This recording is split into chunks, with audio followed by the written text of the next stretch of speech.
In today's video, I'm going to teach you how to add a new contact in Xero. To get started, sign into your Xero account. Make sure you're using the correct organization if you have access to more than one, because contacts are saved within the specific organization you're currently viewing. Once you're logged in and on the main dashboard, you're ready to begin. Next, go to the top menu and click on Contacts. This is where Xero stores the people and businesses you work with, such as customers, suppliers, and other business connections. After opening the Contacts menu, choose All Contacts. This will take you to the full contacts list, where you can view existing entries and create new ones. From there, click New Contact. This opens the contact creation screen, where you'll enter all the important information for the new record.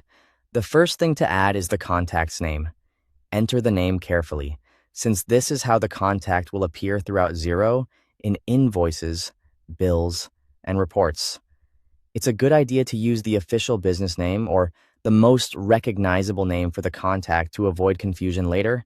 After that, add the contact details such as an email address, phone number, and website if needed. These fields help keep your records organized and make it easier to communicate with the contact directly from your system or reference their information when needed. If you don't have every detail right away, you can still continue and update the contact later.